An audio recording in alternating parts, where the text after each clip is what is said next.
Nouveau récit. La pression environnementale commence à être tellement perceptible, notamment ces histoires de réchauffement climatique, que oui, à un moment donné, on se dit il faut faire quelque chose. Donc là, on s'est dit comment on peut faire pour essayer de contribuer à décarboner le transport maritime, qui en a bien besoin. C'est à partir de 2016, avec la marque Grand Sail et les chocolats, que l'entreprise a fini par vraiment décoller financièrement et nous a permis, fin 2018, de signer le contrat de construction du premier navire, donc le fameux Grand Sail 1. C'est un navire d'ailleurs qui va marquer son temps puisque ce sera la toute première unité opérationnelle d'un navire dédié au transport normé marine marchande, mais technologie d'aujourd'hui. On ne fait pas tellement les choses pour le montrer, on fait les choses parce on est convaincu qu'il faut les faire. Parole publique. Nous avons toutes et tous une histoire à raconter, une cause à défendre, une voix à faire entendre. Je suis Fouad Souak et Nouveau Récit est un podcast produit par Parole publique. Nouveau récit. Bonjour Jacques. Bonjour. Merci d'avoir accepté l'invitation de Parole publique pour Nouveau Récit. Avec plaisir. Ouais, c'est bon, t'as pas trop peur? Ah non, ça va. Je suis un peu chez moi, là. J'habite Trégueux, à 10 minutes d'ici, donc je suis à la maison.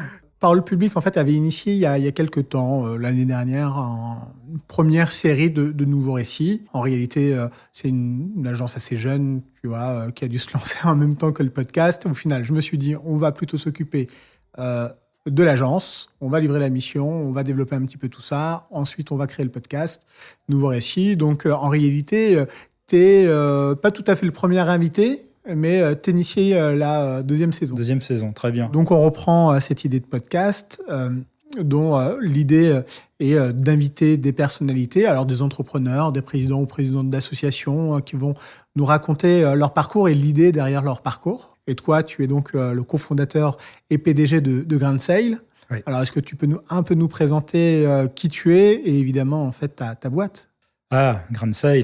Ouais. C'est donc une histoire. On est dans notre 10e année, mine de rien. Donc, ça reste jeune et avec quand même quelques années d'expérience, on va dire. Moi, je viens des énergies marines avant d'avoir créé Grand Sail. Et même avant les énergies marines, je viens plutôt de l'ingénierie, l'informatique, l'électronique, des choses comme ça. Donc, une certaine habitude du pilotage en mode projet, comme on dit de temps en temps, pour résumer. Et donc, j'ai eu la chance de pouvoir travailler avec mon frère Olivier, qui est mon jumeau, pendant à peu près 8-9 ans au développement donc, des fameuses énergies marines au travers de l'entreprise Nasewind à Lorient. Et notre objectif était de développer des parcs offshore éoliens offshore, mais pas que. Et en fait, ces activités de production d'énergie en mer, justement, demandent de petit à petit bien comprendre comment fonctionne le secteur maritime, à la fois au niveau technique, financier, mais aussi au niveau de la sécurité des hommes, enfin de tout ce qui est particulier par le simple fait d'être en mer. Et c'est ça qui, à un moment donné, avec notamment Olivier, qui a eu cette idée là de s'intéresser à la manière de décarboner le transport maritime, c'est nos habitudes de fonctionnement en contexte maritime qui nous ont quelque part donné envie de poursuivre l'aventure, toujours sur un aspect un peu renouvelable, puisque finalement les énergies marines c'est plutôt renouvelable. Et donc là on s'est dit comment on peut faire pour essayer de contribuer à décarboner le transport maritime qui en a bien besoin. Et là, c'est une petite histoire assez marrante avec un certain Stéphane Guichen qui était paludier à Noirmoutier, pour être précis, et qui avait un jour appelé Olivier et qui lui dit « Tiens, j'aimerais bien transporter mon sel de Noirmoutier à Morlaix, puisque c'était un gars de Morlaix, en fait. Ouais. Et j'aimerais bien te montrer un navire, parce qu'il y a un vieux gréement, en fait, qui est à Paimpol. Il faut que je te le montre. Et comme ça, tu me diras ce que tu en penses. » Bref, ils finissent tous les deux à Paimpol, dans le port, et puis ils vont dans le bateau, et là, Olivier, il regarde le bateau, il dit, écoute, il est sympa, le vieux gréement, mais là, tu sors du port et tu finis au fond dans la foulée. Il faut surtout pas l'acheter. C'est juste une poubelle. Mais par contre, l'idée est pas mauvaise.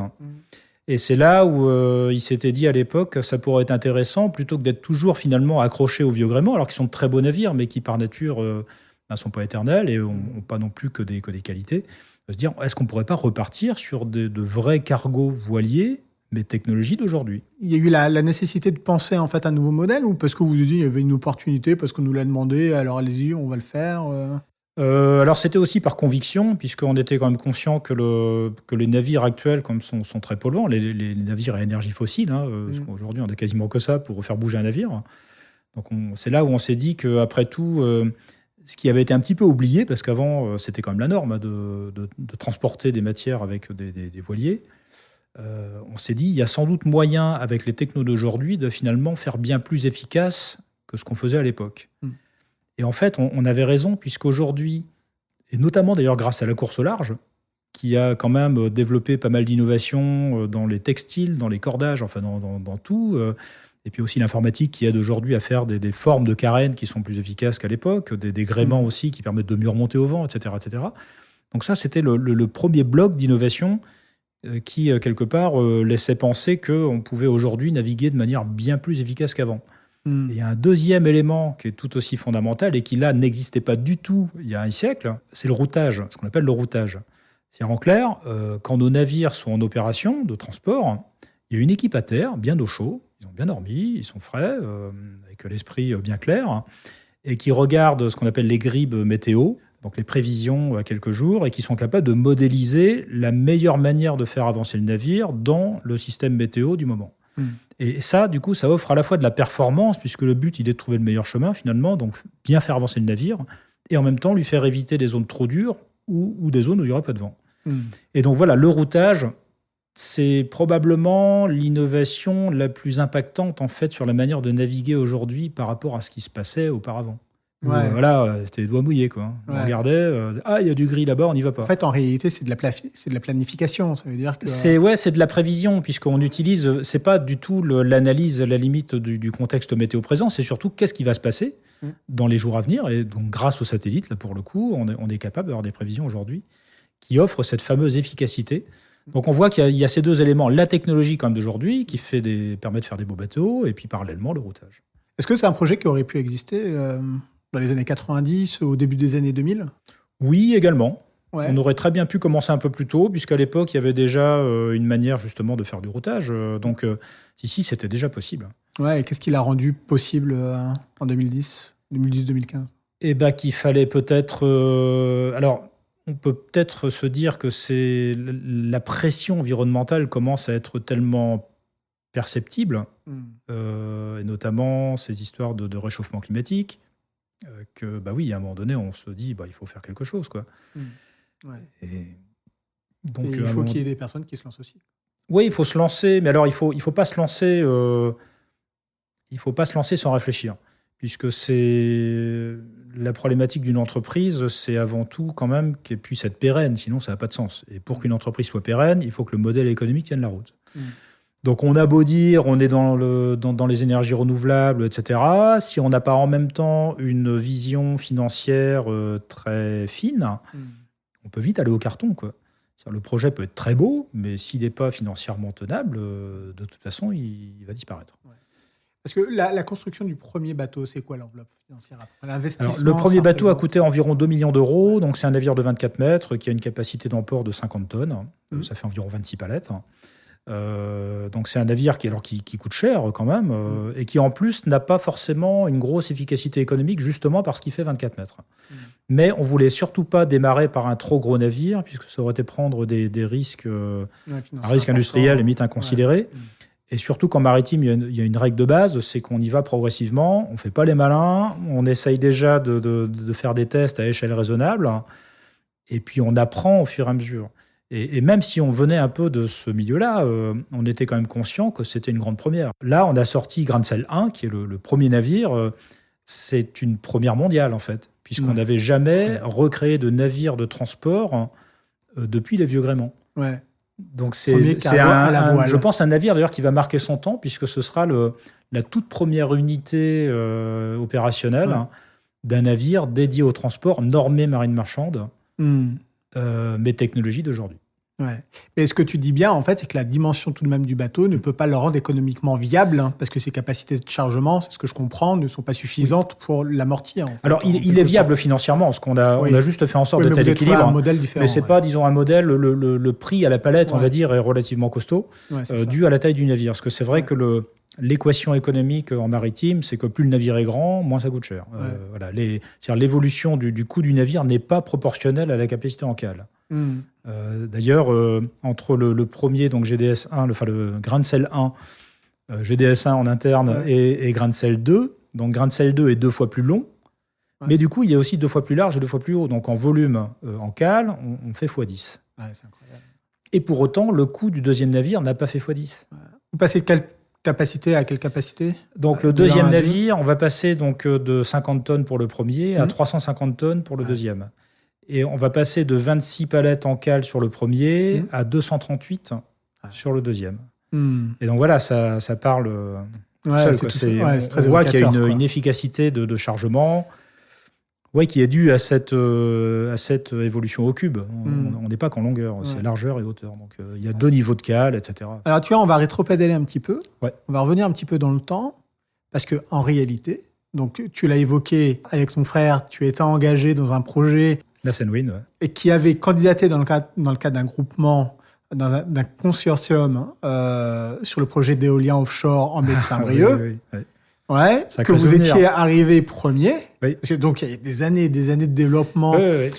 Et puis, il fallait quand même il fallait y aller. Que vous êtes arrivé premier à l'issue en fait, de cet appel d'offres et que vous ne l'avez pas remporté parce que l'État français a décidé en fait, de C'était un choix privilégier- politique. Ça a été un choix politique. C'est comme je le disais à l'époque, ça revenait à terminer le marathon premier et à ce qu'on te dise au final, bah non, désolé, c'est le deuxième qui a la médaille d'or. Et terminé.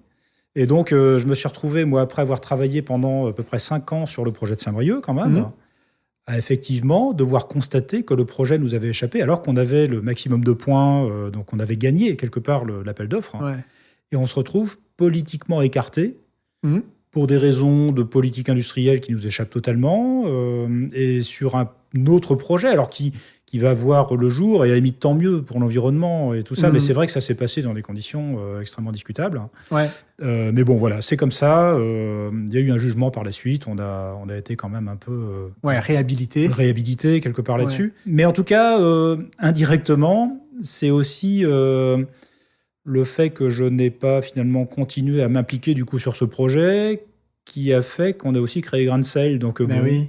si vous Ouais. aviez gagné, il n'y aurait pas eu de grain de sel. je sais pas. Il y a plein de consommateurs en fait, qui peut-être, n'auraient pas fini leur dimanche soir c'est avec les possible. tablettes de chocolat. C'est possible. Donc Ouais. même dans des nouvelles qui peuvent paraître très mauvaises, à un instant T, ça peut quand même finir par aboutir sur les choses bien plus positives. Mais quoi. ouais. Alors moi, j'ai travaillé pendant longtemps avec une personne qui était absolument incroyable, qui s'appelait Omar Massala. Ouais. C'était sous-directeur général de l'UNESCO en Ouais. charge des relations extérieures. Et puis il me disait, mais tu sais, Fouad, d'un coup de pied au cul, on en fait une chaise. C'est vrai. Et au final, toutes ces années de développement, et c'est ce que tu racontais, hein, de ces nouvelles compétences que vous aviez réussi à mettre en Oui, œuvre, vous les avez employées aujourd'hui pour bâtir un nouveau modèle. C'est un nouveau- le parcours de vie, le parcours professionnel qui fait que moi, j'aurais été évidemment incapable d'imaginer ce qu'on a fait aujourd'hui. Il y a 15 ans de ça. Hein. Les choses arrivent comme ça, petit à petit. Ce qui est, je pense, important, c'est de savoir à un instant T sentir et saisir les opportunités, finalement, quand elles se présentent, en tout cas. Mm. Et quand il y a une opportunité à laquelle on croit, qui nous paraît être plutôt cohérente, déjà, ça te donne envie de s'y investir et de travailler. Et c'est vrai que le projet Grain de Sale, quand on a décidé de le monter, de l'accélérer, je sentais que c'était un projet qui pouvait être déjà assez passionnant. Et moi, j'ai besoin de passion quand même pour passer des heures à l'idée, bosser, hein. parce que Ouais. on peut le dire comme ça, mais même si le projet paraît très sympa, c'est quand même énormément de boulot pour monter tout Ouais. ça, évidemment. Ouais. Donc autant y prendre du plaisir. Et c'est vrai que oui, Grain de Sale, quand on mélange du café, du chocolat, du maritime et une belle bande de potes, oui, c'est bien, quoi. En tout cas, il y a quand même un truc qui est commun aux deux. C'est Ouais. un truc c'est incroyable. Ça veut dire que vous n'avez pas froid aux yeux parce que là, si on regarde un petit peu les chiffres, notamment des émissions carbone, le transport, hein, on sait que au niveau mondial, c'est la première source, d'émissions carbone. Hein. Je crois que c'est à peu près entre 40 et 45. Il s'avère qu'en France, c'est un petit peu moins. Je crois qu'on est à 12. Mm. La production d'énergie, c'est pareil. Oui. Très grosse source des dépenses énergétiques, enfin des dépenses carbone en France, c'est pareil. Grâce au nucléaire, on est à moins. On est un peu meilleur. mais, Hein, donc en fait, entre le transport et l'énergie, la production énergétique, en fait, vous avez décidé de vous lancer sur les deux plus grands sujets carbonés du. Oui, alors le moment. transport maritime, c'est une sous-catégorie du transport en général. Il y a Ouais. le transport terrestre et le transport aérien, etc. Donc le transport maritime Alors c'est quoi le représente niveau d'ailleurs, ouais, 3% 3%. des ok. émissions, mais l'aérien, c'est également 3%. Ah ouais. Donc il y a... Mais c'est... D'ailleurs, j'ai souvent la remarque, Ah, bah c'est que 3%, donc c'est pas grave, on n'a pas besoin de s'y intéresser. Mais si, parce qu'en fait, la plupart des chiffres sont de cet ordre-là. Mm. Et donc 3% plus 3% plus 3%, on arrive vite à 100%. Hein. Donc Mm. c'est pas parce que c'est 3% qu'il ne faut pas s'y intéresser. Ouais. Et ce d'autant plus que les chiffres sont potentiellement à la hausse. Là, tel que c'est parti, et si on ne fait pas grand-chose, ce qui est quand même la nature profonde, la nature humaine en tout cas, mais ce serait plutôt du 7% à l'origine, à l'horizon 2050. Ouais. Donc oui, on a besoin d'agir, notamment là-dessus, et sur plein d'autres domaines en même temps d'ailleurs. Ouais. Alors, l'objectif, c'est quoi à terme? Est-ce qu'il y a un objectif un peu de réinventer le fret maritime mondial du 21e siècle? Est-ce que c'est plutôt celui, en fait, de se dire, on va essayer de proposer un modèle différent, le nôtre, celui auquel on croit? Alors, l'objectif, il est donc de répondre à l'urgence climatique, clairement. Donc, c'est pour ça d'ailleurs que nous, on a conçu des navires qui sont extrêmement efficaces sur l'économie carbone. Ce qui est problématique, en fait, en maritime, c'est que plus le bateau est gros, moins il est facile de le décarboner.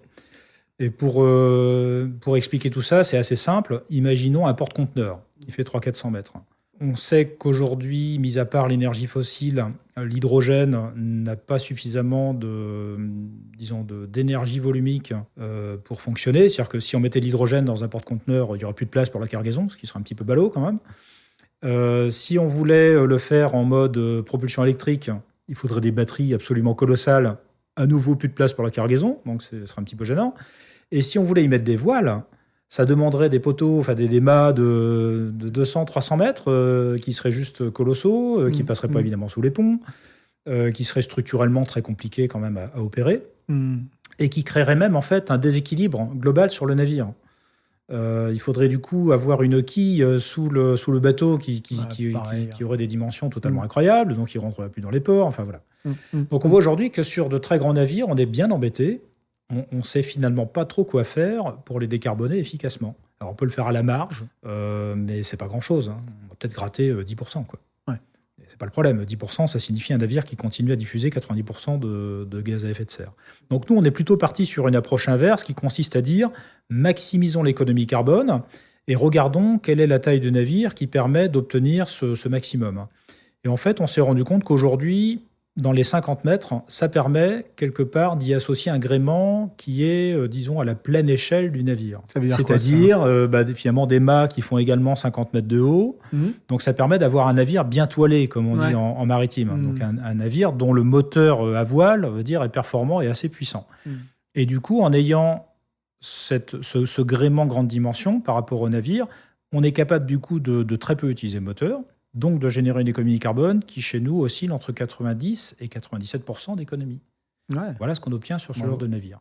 Et parallèlement, comme le gréement est plutôt, comme le navire est bien toilé, en fait, il va vite. Ouais. Donc on a en plus une vitesse de déplacement qui est entre 11 et 12 nœuds. Ouais. Et ce qui correspond à la vitesse en fait, de déplacement de la plupart des cargos. Ouais, c'est ce que j'allais te demander. Si, en fait, tu faisais exactement le même trajet en cargo et avec ton cargo voilier avec Grand il se fait qu'on est plus rapide. Ah ouais. Alors, c'est pas tellement pour la vitesse de croisière, parce que là, c'est à peu près équivalent. C'est surtout qu'on a un navire de plus petite dimension qui permet d'accéder à des ports secondaires qui ne sont pas congestionnés et devant lesquels on n'a pas besoin d'attendre quelques jours de temps en temps. Ce qui fait qu'au final, le quai à quai, chez nous, est souvent sur une transatlantique et une semaine plus courte qu'un navire traditionnel. Ouais, et tu n'as pas ces problèmes en fait, de congestion logistique au port. Nous, on arrive en 2 heures, on décharge. Ouais, et tu repars. Et alors qu'il y a des navires qui restent des fois bloqués en stand-by pendant une semaine. Ou des porte-conteneurs qui ont tellement de conteneurs qu'on met une semaine à les décharger, enfin, ce qui revient même. Ouais. Et donc, c'est là où on voit qu'en ayant des navires un peu plus petits, finalement, on a aussi non seulement l'efficacité carbone, mais aussi l'efficacité logistique. Ouais. Donc les anciennes solutions, enfin les soi-disant anciennes solutions de transport à la voile ne sont pas du tout anachroniques, au contraire. Attends, j'ai entendu dire en fait qu'il y avait, notamment en France en tout cas, ailleurs je ne sais pas, mais pour décharger des produits bio, il y a des ports certifiés ou labellisés. Alors c'est ce qu'on appelle des PED, des ports d'entrée désignés, qui sont, donc c'est issu de la réglementation européenne, et qui font qu'on ne peut pas décharger une cargaison bio, surtout quand elle doit être contrôlée physiquement. Donc il y a une analyse quelque part des produits bio. Jusqu'ici, quand il y a une analyse physique de la cargaison, on a une obligation de décharger sur Saint-Nazaire. Alors ça pourrait être aussi Le Havre, mais en tout cas, proche de chez nous, c'est Saint-Nazaire. Mm. Si derrière, il n'y a pas de contrôle, on a eu des dérogations pour pouvoir le faire à Brest et plus récemment à Roscoff. Ah, super. Voilà, donc déjà, c'est mieux. Ouais. Mais Parce en tout cas, qu'il reste le dernier kilomètre, en fait, à décarboner aussi. Oui, voilà, quand même. Ouais. Mais jusqu'ici, avec cette contrainte européenne, c'est vrai qu'on a été 2 fois de suite obligé de passer par Saint-Nazaire. Et alors, ce qui est assez drôle, c'est que tu disais également, en fait, que le choix, et tu vas nous expliquer justement, en fait, le parcours intellectuel, le cheminement intellectuel qui a poussé justement à devenir un torréfacteur et un chocolatier. Ouais. Mais tu as décidé, en fait, d'aller chercher le plus loin possible, d'une certaine manière, tes matières premières, notamment en Amérique latine. Donc, c'est quand même, je dirais pas bête, mais en tout cas, c'est un second défi. La question, c'est de savoir, en fait, comment tu réponds à ce défi-là, où tu passes, on va dire, 95% en fait, avec un transport décarboné, et qu'au debout de la chaîne, il reste quand même des efforts à faire. Ce quoi, c'est epsilonesque. Alors, tu dis, bon, bah, c'est pas grave, en fait, c'est acceptable. Ou, alors non, en fait, c'est justement, nous on estime que c'est pas acceptable en tant que tel, et c'est pour ça que dans notre modèle, donc on fait effectivement une économie carbone majeure en maritime, hein, ça c'est normal, voilà. En revanche, on essaye aussi de contribuer à limiter le bilan carbone terrestre en dupliquant nos sites de production toujours en bord de côte, mais à des échelles régionales plus. Donc là, on a créé par exemple la première torréfaction chocolaterie sur Morlaix, hein, qui est opérationnelle.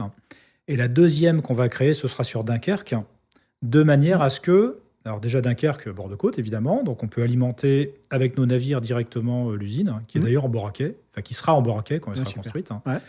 C'est une usine qui va être à 10 mètres du Boracay. D'accord. Donc on a un navire qui peut accoster devant l'usine et décharger directement. C'est de la construction, c'est de la rénovation, c'est de la réhabilitation de friches. C'est une construction, en fait, c'est ce qu'ils appellent des môles, en fait, là-bas, le môle numéro 2 notamment.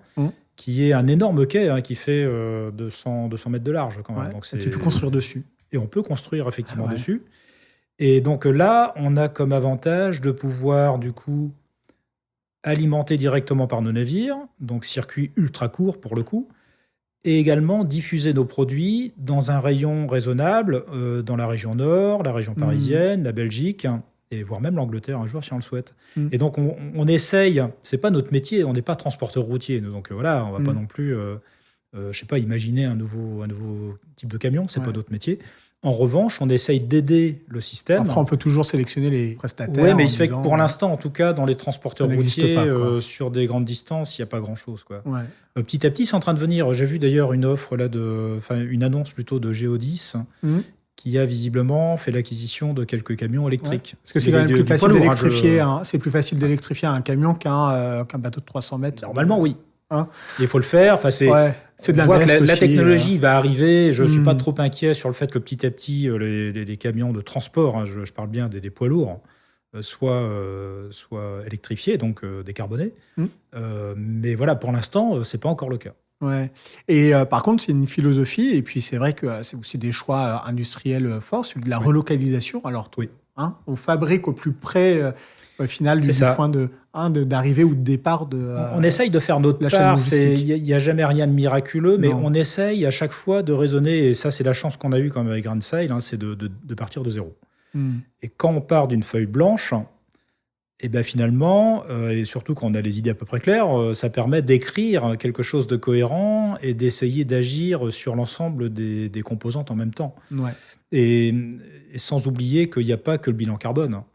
Alors moi, je parle souvent des limites planétaires, parce que on a beaucoup, et on parle toujours beaucoup d'ailleurs du développement durable ou de la RSE, et bon, c'est bien, hein, c'est des concepts qui sont...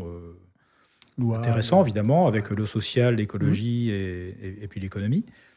Sauf que c'est, à mon goût, en tout cas, pas suffisamment détaillé pour vraiment rentrer dans des approches concrètes. Puisque c'est un petit peu la question que tout le monde se pose. On voit plein de problèmes partout, des problèmes environnementaux, et on ne sait pas trop par où commencer.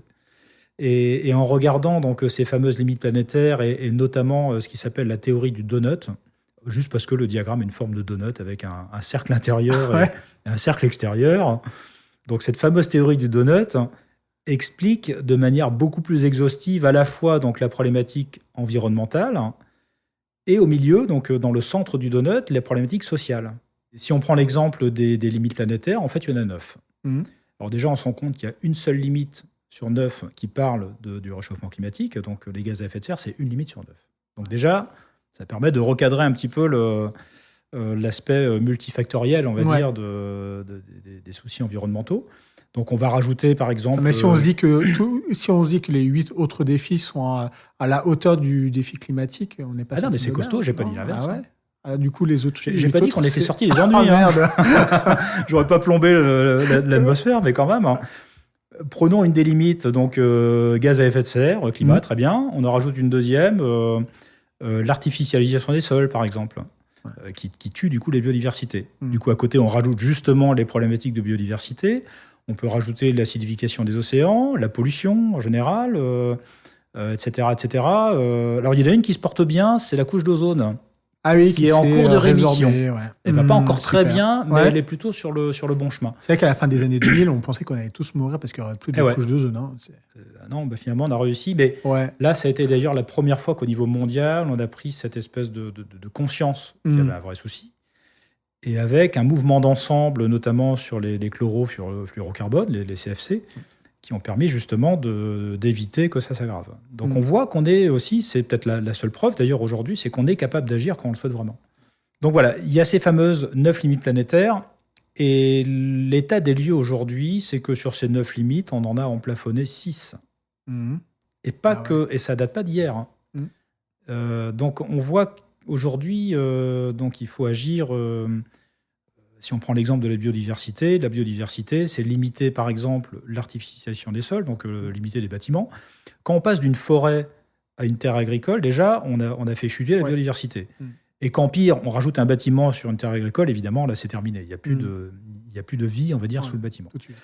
Deuxième chose, l'agriculture conventionnelle, même si elle est raisonnée, quand raisonnablement on arrose un champ tous les ans, raisonnablement, la biodiversité, à un moment donné, dit « Ok, c'est bon, t'as gagné. » quoi. Et donc, il va aussi falloir apprendre à favoriser l'agriculture biologique, parce que le bio, on l'imagine souvent pour notre propre santé, et c'est vrai, c'est un facteur intéressant, mais ce qui est encore plus vrai pour le bio, c'est que ça a surtout permis de maintenir des champs en bonne santé, donc en clair, des champs qui ont une vraie biodiversité.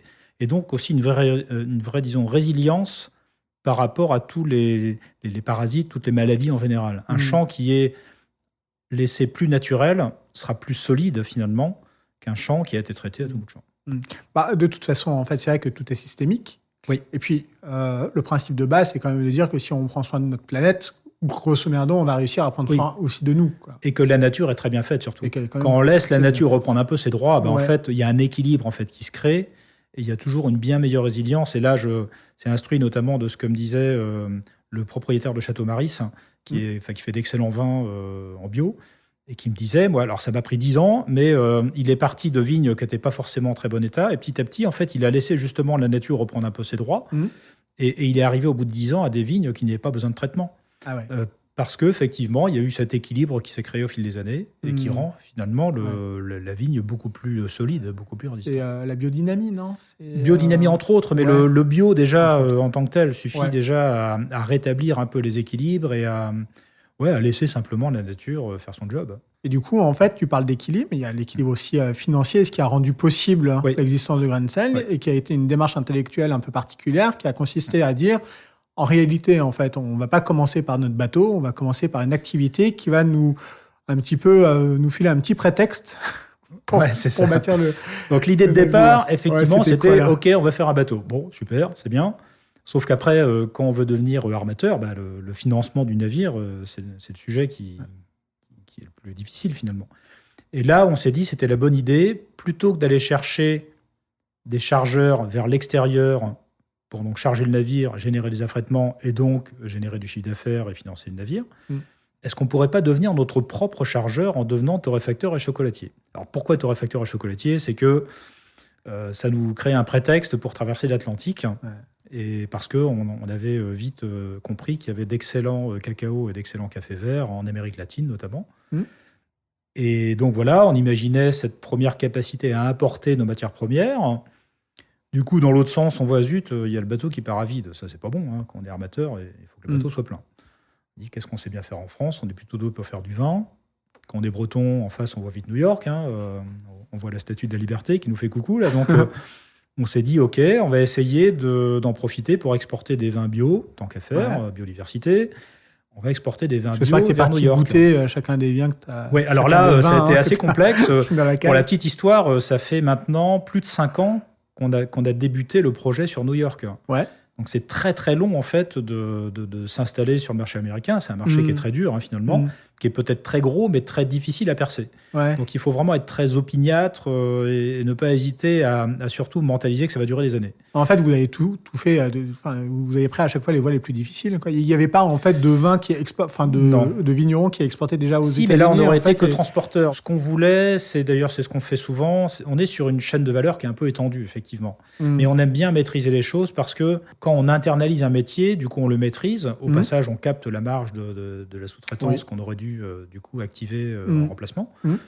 Donc en fait, les chaînes de valeur étendues ont beaucoup plus de valeur aujourd'hui qu'auparavant. Dans les années 90, les financiers avaient coutume de dire restez centré sur votre cœur de métier et sous-traitez le reste. Alors ça pouvait peut-être s'entendre à l'époque, mais il se fait qu'aujourd'hui, il y a un tel niveau de concurrence et des marges qui sont quand même relativement tendues dans chacun des métiers que si on ne réagrège pas quelques métiers les uns derrière les autres, au final, on voit que c'est quand même très difficile. Et en plus, on a une valeur perçue, du coup, qui est relativement restreinte, puisqu'on n'est que le spécialiste dans un domaine. Et ça, c'est assez intéressant. Ça veut dire que tu dis que lorsqu'on élargit sa chaîne de valeur, mais qui reste incorporée, en fait, au final, au métier, et ben, ça a quand même, en fait, un intérêt financier et que ça suit les objectifs. En tout cas, ça soutient les objectifs financiers derrière. C'est ça. Non seulement on est plus fort en valeur perçue, parce que c'est vrai que Grain de Sel, aujourd'hui, on nous perçoit comme étant et torréfacteur, et chocolatier, et armateur maritime, transporteur, importateur, exportateur, etc., etc. Donc ça fait beaucoup de métiers. Mais il manque un truc, c'est de produire du vin bio breton. Ah bah là, ça c'est un vrai sujet, ça. Peut-être falloir patienter quelques années, mais il se peut que ça arrive un jour. Hein. Ah, ce sera peut-être pas une bonne nouvelle, mais il se peut que ça arrive un jour.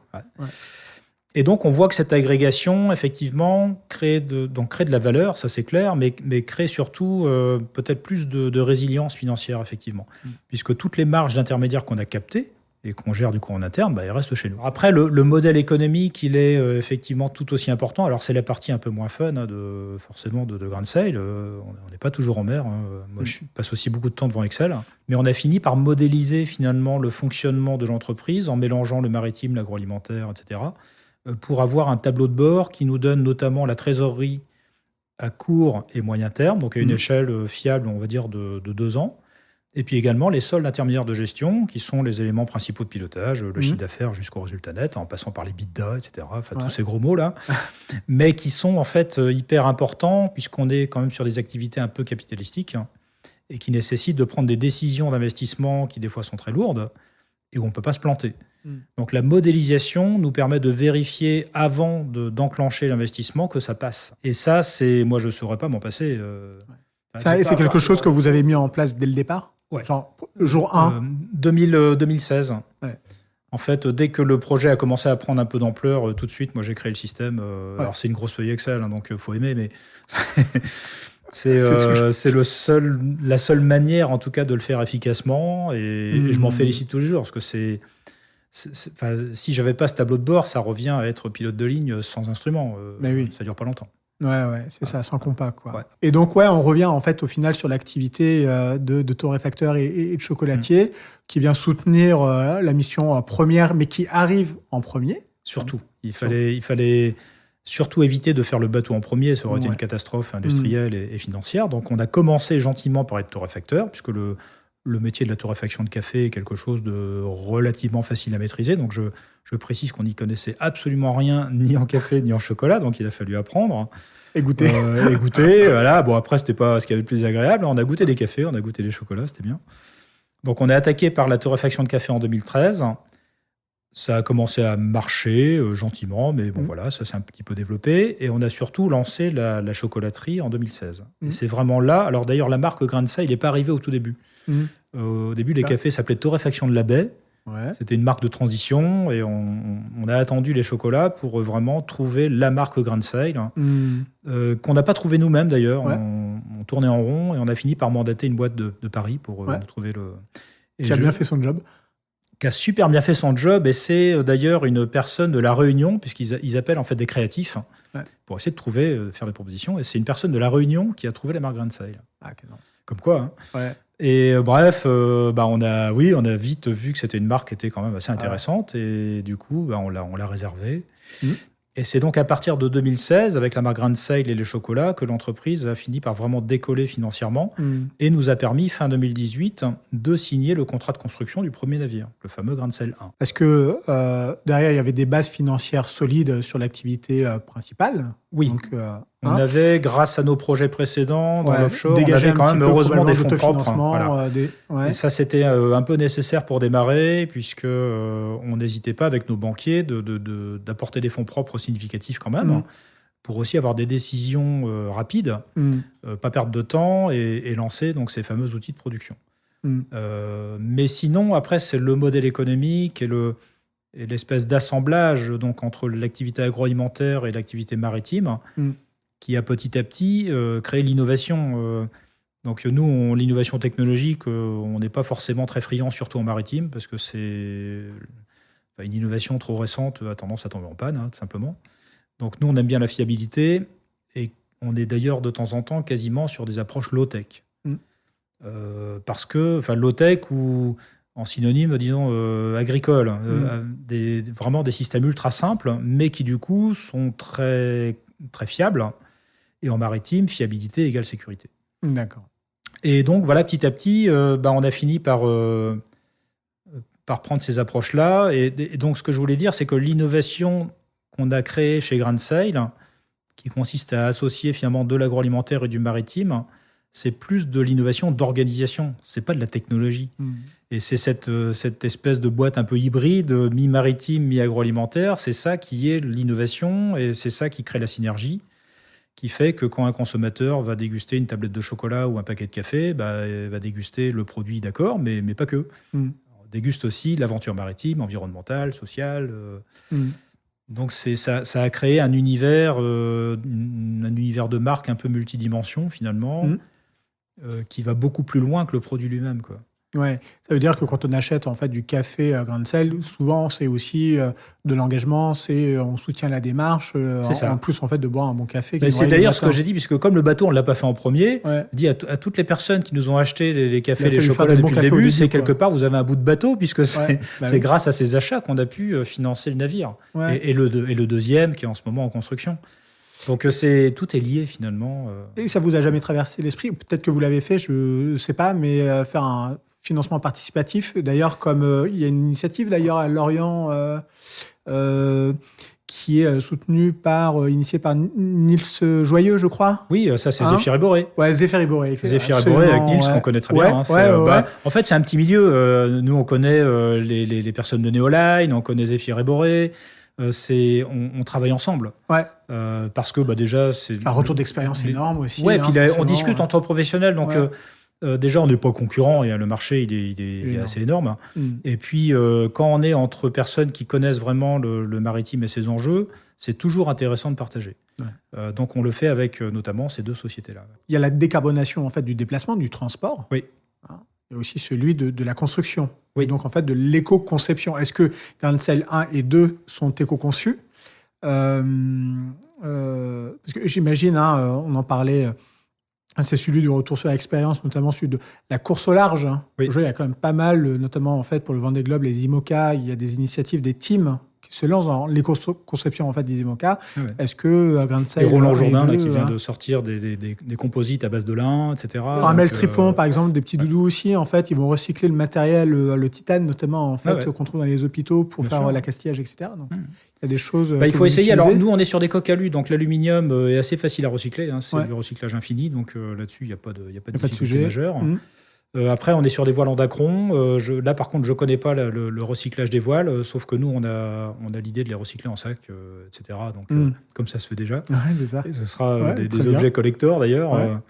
Donc ça, c'est bien prévu de notre côté. Après, effectivement, on bénéficie heureusement, d'ailleurs, de la technologie de la course au large. Donc ça, c'est Là, technologiquement, heureusement qu'ils sont passés avant nous pour Ouais. développer tout un tas de choses.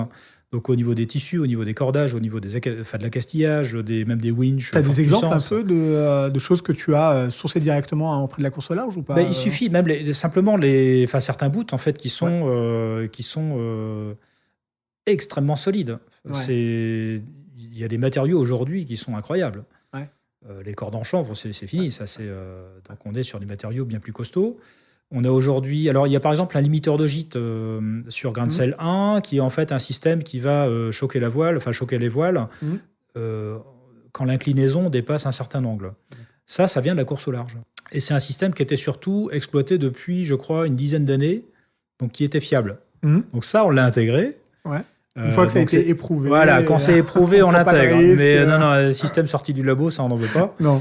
Mais voilà, donc la course au large a quand même bien œuvré. Et puis il y a surtout du coup un tissu industriel dans le Grand Ouest notamment qui est hyper cohérent, hyper compétent. Les mâts par exemple de Grain de Sel 2 sont faits chez Lorima à Lorient. Ils ont fait de la course au large, des mâts en carbone en quantité importante. Et donc on utilise les mâts en carbone de chez Lorima pour notre deuxième navire. Et là, il y a un vrai savoir-faire français. C'est peut-être d'ailleurs pour ça que la filière vélique du transport maritime se développe avant tout en France, puisqu'on est les premiers finalement à se lancer là-dedans. Toutes ces initiatives prouvent qu'on part du niveau micro, hein. On part de l'individu, des initiatives perso, entrepreneuriaux, qu'on n'a pas besoin d'attendre également. En réalité, en fait, l'État interventionniste ou qui viendra subventionner tous ces projets, être à l'initiative de ces changements. Bon, tu as vu, ce week-end, il y a eu l'annonce par Hervé Berville d'un partenariat entre la CMA-CGM et la BPI pour mettre sur la table 200 millions d'euros, dont 20 millions d'euros en 2023. Pour la décarbonation de la filière maritime. Qu'est-ce que tu en penses J'en pense que du bien. Enfin, il y a tellement d'efforts à faire aujourd'hui pour décarboner, alors notamment le transport maritime, que toutes les initiatives sont les bienvenues. Et de toute façon, même les très gros acteurs comme CMA-CGM ont pris conscience qu'il y avait un souci et d'ailleurs se grattent la tête pour savoir comment faire, puisque on se rend compte aujourd'hui qu'un navire, quand il est trop grand, il est très difficile à décarboner. Donc, il va peut-être aussi falloir apprendre progressivement à modifier même le type de flotte et donc faire des navires de plus petite dimension qui seront du coup plus faciles à décarboner pour les raisons que j'ai citées au début, ces notions de taille de gréement si on utilise en tout cas une propulsion vélique. Et donc, parallèlement, de se poser la question aussi de la manière de maîtriser l'effectif de la flotte. Donc aujourd'hui, là on est en 2023, il y a à peu près 75 000 navires de commerce qui tournent en permanence sur les océans. C'est colossal. Ouais, c'est énorme. Si on laisse les évolutions du marché telles qu'elles sont aujourd'hui, d'ici 2050, il y aura probablement 2 ou 3 fois plus de navires. Et donc, si parallèlement on essaye de faire, disons, un 30%, ce qui serait déjà très bien, 30% d'économie carbone sur la flotte mondiale d'ici 2050, ça fait toujours 70% d'émissions de gaz à effet de serre. Et donc 70% x 2 ou x 3, ça ne fait pas moins 50%. On n'atteint pas les objectifs. On n'atteint pas du tout. Non seulement on ne les atteint pas, mais on explose ce qu'on fait aujourd'hui. C'est-à-dire qu'on en diffuserait encore plus qu'aujourd'hui. Donc il va falloir, parallèlement à l'optimisation des navires sur leur bilan carbone, maîtriser à minima l'effectif de la flotte, voire même le réduire. Et donc si on veut arriver à finalement avoir moins de nécessité d'utiliser les navires pour transporter tout et n'importe quoi autour de la planète, il faut relocaliser. C'est la seule manière en fait de faire. Donc, relocaliser, et en France notamment, et essayer pour compenser les coûts sociaux français, acheter des machines ultra performantes en termes de productivité. Donc là, il faut vraiment taper dans l'ultra moderne. Enfin voilà, dans des machines qui ont une productivité incroyable, pour diluer du coup le surcoût le coût social français, qui n'est pas critiquable en tant que tel, c'est quand même un sacré avantage, donc il faut essayer de le tenir et de le maintenir. Et donc relocaliser intelligemment pour éviter d'avoir à trimballer toutes les matières premières ou des t-shirts faits en Chine, etc. Parce qu'en moyenne, un produit qui a été fait localement par rapport à son équivalent fait à l'autre bout du monde, il y a souvent un facteur 2. Pas qu'en bilan carbone, en bilan environnemental global, on a un facteur 2. Donc il y a une énorme efficacité en fait à relocaliser. On va revenir après sur justement la manière dont on peut évaluer l'impact environnemental, planétaire, carbone, etc. Mais tu parles de relocalisation, ça fait quand même vachement longtemps qu'on parle de la nécessité de relocaliser. Alors moi, je me souviens, la crise des subprimes, 2007-2008, on avait dit, il faut relocaliser, il faut en fait qu'on ait une économie plus résiliente. Pour avoir une économie plus résiliente, il faut avoir des systèmes de production en réalité qui sont partis ailleurs. À l'époque, Nicolas Sarkozy avait même nommé des hauts commissaires à la réindustrialisation, mais bon, en fait, le produit de leur travail n'a pas produit beaucoup d'effets. On se souvient un peu plus récemment la crise, évidemment, en fait, de la Covid, la crise sanitaire, ça aussi, en fait. Et puis, on a encore l'impact, notamment sur les questions logistiques, mais sur les médicaments, sur les principes actifs qui sont produits en Chine, mais ça, c'est pareil, en fait. Et pareil, encore une fois, sur le volet environnemental. On sait que, au final, si on veut avancer, il faut réindustrialiser. Il faut, en fait, que les outils de production soient au plus près des zones de consommation. À une échelle la plus courte possible. Alors après, il faut trouver le bon équilibre. D'ailleurs, nous, si on prend l'exemple de nos chocolateries ou torréfaction, il ne s'agit pas de faire des micro-usines, qui du coup ne seraient pas rentables. Donc il faut trouver la taille critique par type de produit, de manière à créer quand même des sites de production qui soient naturellement rentables. Sinon, effectivement, ça ne dure pas longtemps. Mais on sait en fait que le t-shirt produit en France ou le chocolat produit en France, il est quand même plus cher. Oui, mais alors, prenons l'exemple du t-shirt. Un t-shirt fait à bas coût, dans des conditions sociales même pas imaginables, on va dire. On va en acheter, une dizaine, on va se faire plaisir. On achète 10 t-shirts faits en Chine ou ailleurs à 50 €. Qu'est-ce qu'on a comme choix en face? C'est d'acheter également pour 50 € 2 t-shirts faits en France. Sauf que la qualité sera meilleure, le bilan environnemental, n'en parlons pas, les conditions sociales aussi, etc., etc. Donc en fait, l'innovation, on a parlé tout à l'heure d'innovation, d'hybridation, par exemple pour Grain de Sale, innover en associant du maritime et de l'agroalimentaire. Il y a un autre gros pan de l'innovation qui va être nécessaire dans les décennies à venir, c'est l'innovation dans nos comportements d'achat. Et ça, c'est pas non plus de la technologie. On retombe à nouveau dans l'innovation comportementale.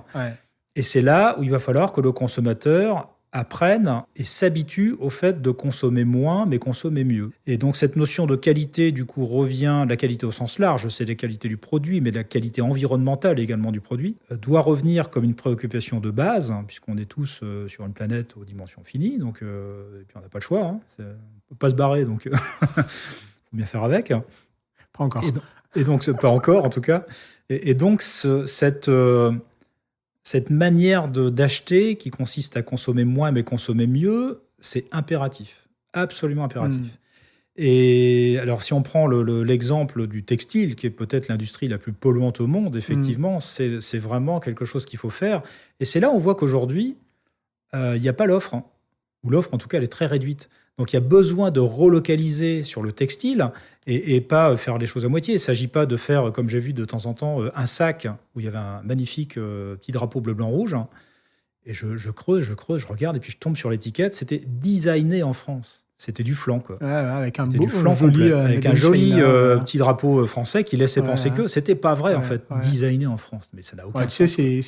C'était en fait les polémiques sur les produits dérivés des JO 2024. C'est ça, exactement. Voilà. Donc, ce qu'il faut, c'est vraiment produire en France. Et donc, quand on parle de tissu, c'est métier à tisser compris. Mais du coup, des métiers à tisser de compète, j'y connais rien. Mais voilà. Mais en tout cas, il faut investir dans de la machinerie qui soit performante pour qu'au final, le coût reste quand même raisonnable. Oui, absolument. Moi, un exemple que je cite souvent, c'est je travaille au conseil départemental des Côtes-d'Armor. Et au début du mandat, on avait mis en place un système qui s'appelait AgriLocal et qui mettait en relation les producteurs locaux avec les chefs des cuisines collectives et notamment en fait des collèges. Alors ils disaient mais c'est bien beau votre système, mais en fait tout coûte plus cher. Non mais certes ça coûte plus cher, mais c'est quand même la meilleure qualité. Oui, mais sauf que prix du ticket de cantine c'est je sais pas, c'est peut-être 2,08 €, un truc comme ça. En réalité le coût de revient était plutôt à près de 10 €, mais ils étaient subventionnés évidemment par le conseil départemental. Et puis, pour les personnes, pour les chefs qui avaient décidé de tester, tout de même, ils se sont rendus compte de choses. La première, c'est que, effectivement, ils achetaient de meilleure qualité, donc c'était meilleur. Oui. Et les gamins, en fait, finissaient leur assiette. Eh ben oui. Consommer moins, consommer mieux. Ils consommaient moins, ils consommaient mieux, donc C'est ils ça. calibraient mieux à l'achat. Donc ouais. au final, à enveloppe constante, c'était la même chose. Ah ouais. Et il y avait moins de déchets. Donc en fait, C'est pas c'était étonnant. méga vertueux. Je prends un autre exemple, des fois, d'ailleurs, pour illustrer ça. Rentrons dans un magasin, là, on s'imagine dans une grande surface, et puis on arrive à l'étal des fruits et légumes, et puis on voit kilo de carottes conventionnelles, 2 € le kilo, et puis à côté, kilo de carottes bio, 3 € le kilo. Zut, quand même, 1 € d'écart. Mais d'où vient l'euro d'écart ? Il faut réfléchir un petit peu. L'euro d'écart, en fait, c'est de la productivité que l'agriculteur a réussi à générer à coup de perlimpinpin distribué sur sa petite terre, qui a finalement flingué la biodiversité à l'endroit pour favoriser la carotte, finalement, puisqu'on on donne la priorité à la carotte.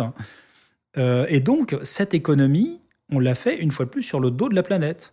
Autre exemple, quand on va aller trimballer nos fameux 10 t-shirts que j'ai cités tout à l'heure dans un porte-conteneur pour 3 fois rien, cette économie qu'on a fait sur le transport, on l'a également fait sur le dos de la planète puisqu'on a diffusé des gaz à effet de serre. Donc on voit qu'il n'y a rien de gratuit en fait. On a eu effectivement pendant des décennies cette habitude d'acheter beaucoup à pas cher, quelque part, sans se douter que cette économie se faisait au détriment de notre terre, quoi, tout simplement. En fait, les gens s'en foutent ça. parce que, grosso merdo, allez, on vit 80 ans, on travaille 40, la planète, enfin, notre échelle. Alors, sauf quand même qu'il y a aujourd'hui 2 éléments qui deviennent perceptibles, et quand un phénomène mondial devient perceptible humainement, on peut se gratter la tête déjà. Donc, le premier, effectivement, les canicules. Et le deuxième, pour ceux qui avaient la chance de voyager dans les années 80 en été, qui partaient en vacances, à l'époque, tous les 200 km, si on ne s'arrêtait pas pour nettoyer le pare-brise, on allait au carton. Le syndrome des moustiques. Alors qu'aujourd'hui, on peut rouler 200 km en été, il n'y a quasiment pas de traces sur le pare-brise. Et ça, c'est une très mauvaise nouvelle, évidemment. C'est en fait une lecture très directe de la chute de biodiversité qu'on vit en ce moment, et qui est une chute sans équivalent. C'est incroyable de voir à quel point, à force effectivement de pesticides, de fongicides et compagnie, on a fini effectivement par gagner. La biodiversité. Voilà. Or, la biodiversité, c'est toute la chaîne alimentaire en fait qui est impactée. Donc aujourd'hui, ce problème n'est pas suffisamment d'ailleurs évoqué. Je pense que ça va être un des prochains sujets après les gaz à effet de serre, mais la chute de biodiversité, c'est quelque chose qui doit devenir notre préoccupation majeure aujourd'hui. Et donc, il va falloir effectivement s'habituer à consommer plus de bio. Pas forcément, d'ailleurs, parce que c'est bon pour la santé, ça c'est évident, mais surtout pour protéger nos terres et protéger la biodiversité. On parlait justement de la manière d'évaluer un petit peu l'impact de nos productions. On va dans un supermarché, on est très intéressé en fait par acheter des produits qui nutritivement en fait sont de qualité. Donc il y a les Nutri-Score, A, B, C, D, E, etc. Donc on sait grosso merdo, en fait, si c'est plutôt bon pour la santé, mauvais pour la santé, même s'il y a des exceptions, notamment sur le chocolat. Indicateur. Alors oui, pour le chocolat, ça marche pas. On avait pas fait trop les bien. tests sur c'était un Douar 85 et on était toujours rondé. Parce qu'un Douar 85, oui, il y a un peu de sucre et il y a un peu de gras, donc c'est terminé. Donc, pour le chocolat, ça marche pas. Quelle que soit la qualité en fait du chocolat. Il faut pas en manger 10 tablettes par jour. On n'est pas obligé, non. À quand parce que la question, c'est celle de la responsabilisation finalement des individus. C'est de changer radicalement les comportements, plutôt en bien qu'en mal. Il faut conscientiser un peu les choses, il faut éveiller un peu les consciences sur les sujets et dire à ces gens-là, c'est-à-dire toi, moi, c'est-à-dire tous les consommateurs, vous voyez, en fait, vous avez le choix aujourd'hui, en fait, non pas de choisir un t-shirt sur la base de son prix, c'est ça, mais également en fait de son impact environnemental. On fait comment ? Ça n'existe pas aujourd'hui en fait ces indicateurs. Alors il y a justement un nouveau label qu'on est en train d'étudier de notre côté qui s'appelle non pas le Nutri-Score mais le Planet Score, qui est en fait un cran au-dessus et qui embarque justement ces problématiques environnementales au sens large. On est en train de travailler un petit peu avec eux, notamment pour un petit peu raffiner le modèle, notamment sur la prise en compte de l'économie carbone. Parce que dans l'état actuel de leur modélisation, le fait d'être en bas carbone en maritime ne change rien. Donc c'est un petit peu dommage quand même. Donc voilà, on travaille avec eux, on va essayer de l'améliorer, et de manière à ce que ce critère Planet Score puisse devenir quelque part la référence de base Ouais. en fait sur les Mais c'est produits. quoi? C'est parce qu'ils n'arrivent pas à le mesurer, en fait? Ils n'arrivent pas à Je mesurer sais pas, j'ai pas le l'impact détail, du c'est l'équipe qui transport, bosse dessus, ouais. mais j'ai eu D'accord. un retour rapide l'autre jour avec le marketing là, qui bossait là-dessus. Mhm. Et nous, on aimerait bien en tout cas l'utiliser. Bah, Ça donnerait, disons, une vision un peu plus large que les simples qualités nutritionnelles, qui sont Mhm. également quelque chose chose évidemment, mais qui permet d'aller au-delà, quoi. Un Ouais. produit, c'est pas que ses qualités nutritionnelles, c'est globalement comment on a fait pour le produire. En interne, toi, tu connais est-ce que vous arrivez à évaluer à Grainseil, justement, en fait, le coût carbone, hein, ou On est en train de planétaire, le fait, faire des en ce produits? moment. Ouais. On voulait attendre quelques années que l'entreprise soit un petit peu stabilisée quand même avant de lancer le bilan carbone. Ouais. Donc là, c'est en cours en ce moment et on aura les premiers résultats en juillet, Ah, qui, à mon super. avis, d'ailleurs, ne seront pas forcément terribles. Mm. On va avoir évidemment une bonne note sur le maritime, mais c'est pas que. Ouais. Il y a ce qu'on appelle le scope 3, Ouais. qui est tout le scope en fait, de sous-traitance, et notamment de transport, si on prend l'exemple de nos transporteurs, hein, qui, eux, le font pour l'instant, en tout cas, de manière classique. Donc j'espère que petit à petit, ils vont s'électrifier. Mais on voit que pour réussir à avoir un bilan carbone global qui soit efficace, il faut raisonner donc scope 1, scope 2, scope 3. Et que ça demande un effort tout azimut.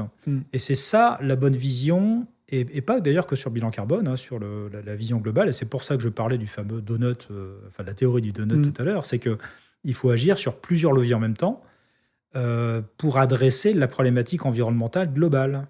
Puisque le sujet du moment, c'est comment on fait pour réduire notre pression environnementale. C'est pas, Ouais, c'est vraiment le c'est pas que le sujet, bilan hein. carbone. Ouais. Et donc là, on voit que oui, sur la chaîne de distribution, au-delà des navires, il faut qu'on s'améliore. Donc c'est au passage pour ça qu'on duplique nos unités de production. Et qu'on va aussi essayer de mettre la pression comme on peut sur nos transporteurs pour essayer de rendre leurs camions un peu plus sympas qu'aujourd'hui quand même. Et là, il y a des vraies solutions qui vont arriver.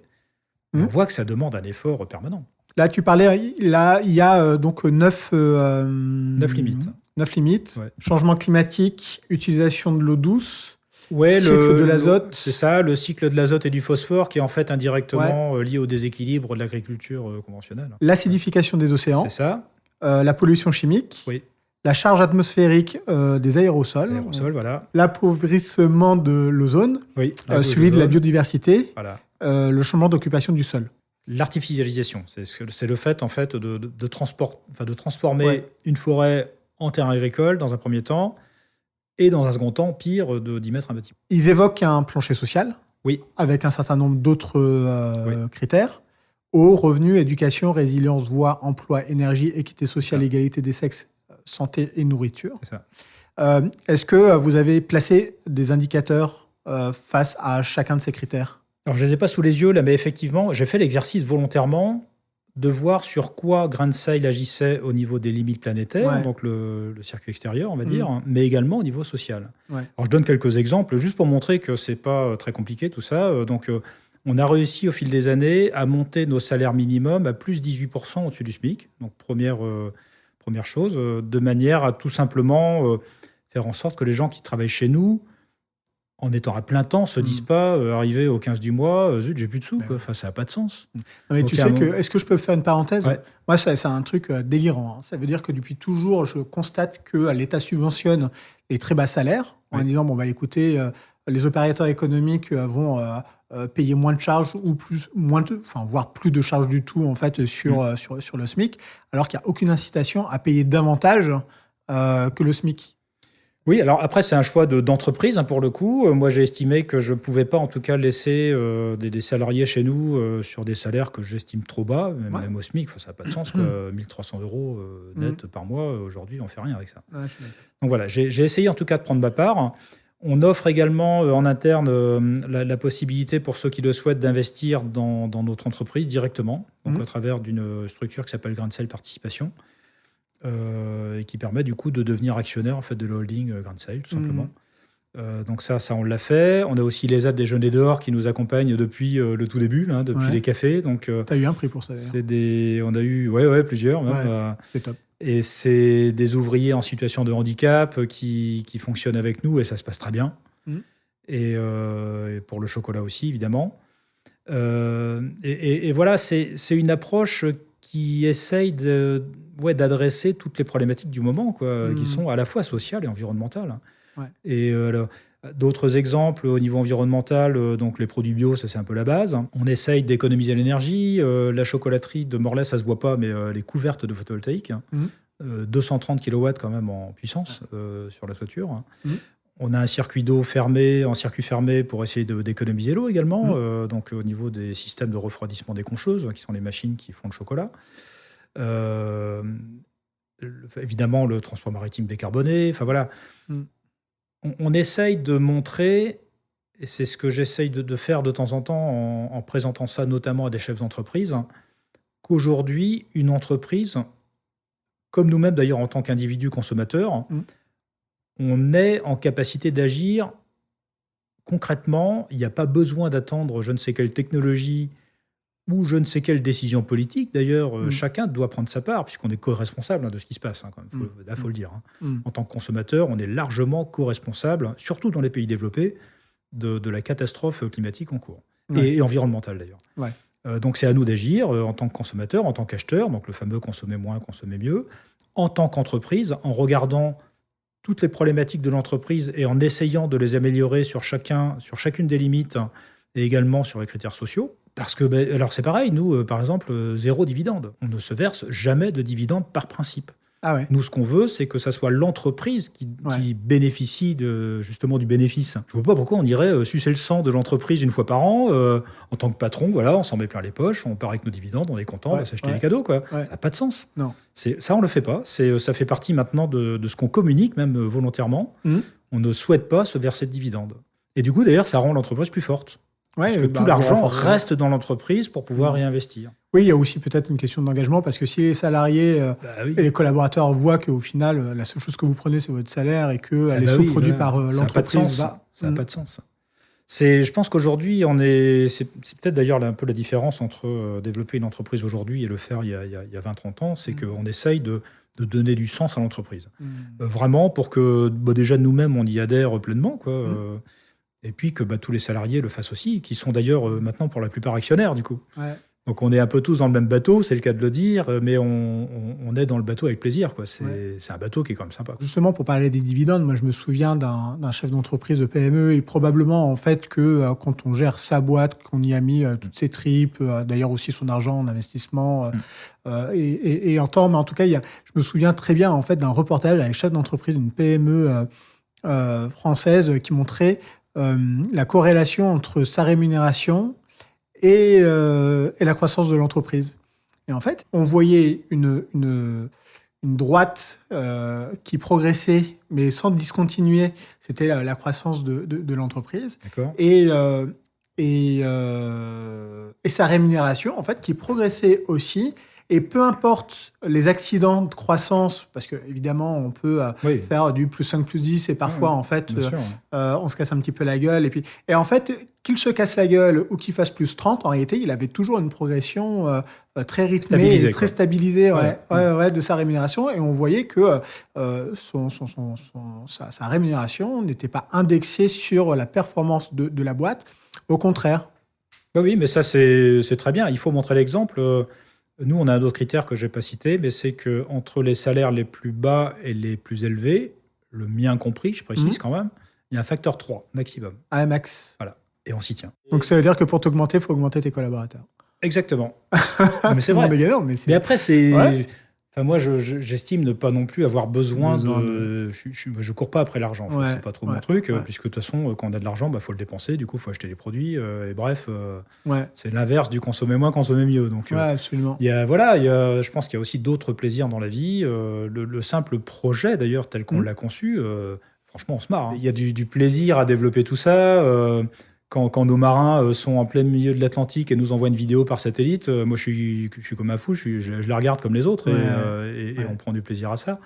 On a réussi à développer un projet qui est quand même qui est très enthousiasmant, qui est très motivant.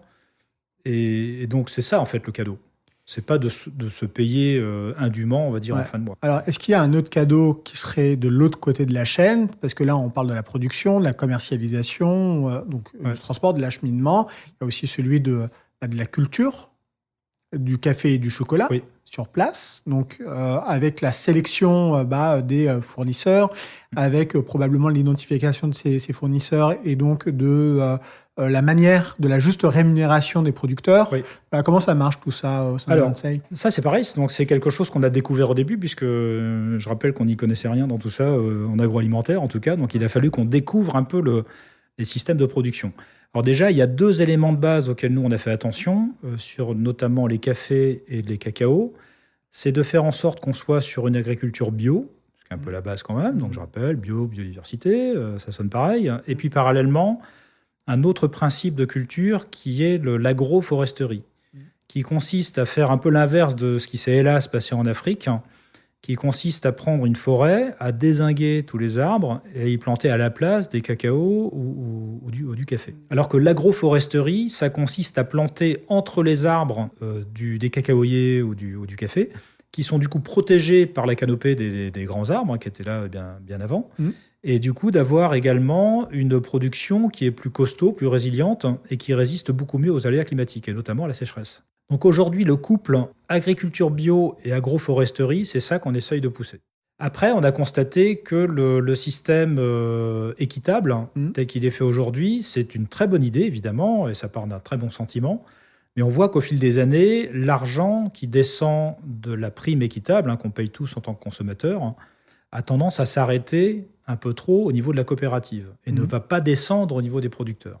Et ça, on s'est un peu gratté la tête, on se dit, nous, on n'est pas forcément du coup très convaincus par l'efficacité, on va dire, du modèle.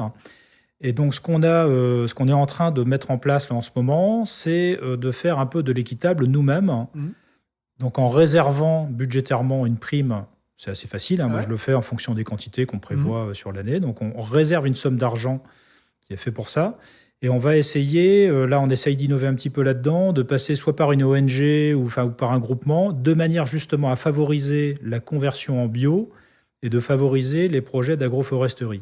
Et voir si c'est possible d'agir également sur, par exemple, de l'acquisition de matériel permettant de donner plus de valeur ajoutée aux producteurs. Je prends l'exemple du cacao, acheter par exemple des systèmes de séchage, des séchoirs pour les grains de cacao, pour les fèves de cacao. Donc voilà, ce sont quelques exemples. L'intérêt, c'est que quand on le fait à l'échelle de l'entreprise, on a l'équivalent d'une dizaine ou d'une vingtaine de producteurs à vérifier. Quand je dis vérifier, c'est de bien vérifier que l'argent ou les moyens sont descendus vers ces personnes-là. À l'échelle d'une entreprise, c'est possible. Quand on est sur un plus gros, il y en a quelques-uns de connus sur les logos, les logos équitables, le problème, c'est qu'ils n'ont pas toujours les moyens humains d'aller vérifier tout ça sur place. Et c'est là, on voit qu'à un moment donné, si on raisonne sur quelque part, alors c'est pas du circuit court, mais sur une entité un peu plus réduite à l'échelle d'une entreprise, on a finalement plus de capacité à aller vérifier ça qu'un très gros.